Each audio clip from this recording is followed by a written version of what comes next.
हर युग में एक अवतार की परिकल्पना है। आप इसको देखिए सनातन धर्म से।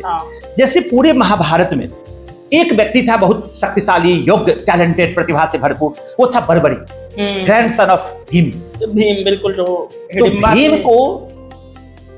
भीम के जो पुत्र थे बर्बरी, उसको कृष्ण ने अपने सुदर्शन चक्र से गला काट दिया था और उसके एक पहाड़ के ऊपर रख दिया और उस छेद करने। राइट। उसकी प्रतिभा, जब ये हो रहा था कि ये महाभारत युद्ध कितने समय में समाप्त होगा, सब अपना समय बता रहे थे, ड्यूरेशन बता रहे थे। एक बिल्कुल नवयुवक कहा था कि मैंने एक क्षण में मैं समाप्त कर दूंगा, पूरी कौरव की सेना को ही समाप्त कर दूंगा। तो कृष्ण ने कहा कि ऐसा तो संभव नहीं है। तो कहा कि आप हमें बताइए क्या करना है। एक पेड़ की ओर इशारा किया, कहा कि एक बार ऐसा तीर चलाओ इस प्रकार से कि पेड़ के सारे पत्ते में छेद हो जाए।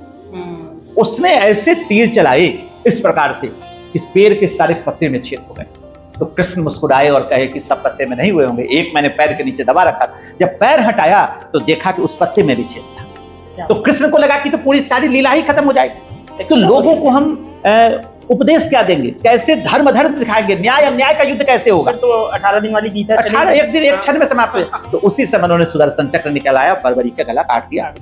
अब जब युद्ध समाप्त हो गए तो बर्बरी ने भगवान श्री कृष्ण से कहा कि मेरा तो कोई पार्टिसिपेशन हुआ नहीं, मुझे तो कोई याद रखेगा नहीं, और आपने हमें पार्टिसिपेट करने ही नहीं दिया, तो मेरे लिए क्या आदेश है।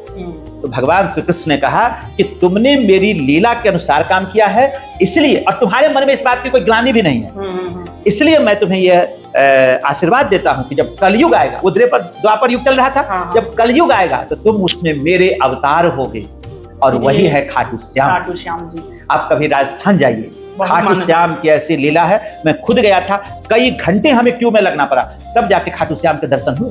बिल्कुल बिल्कुल।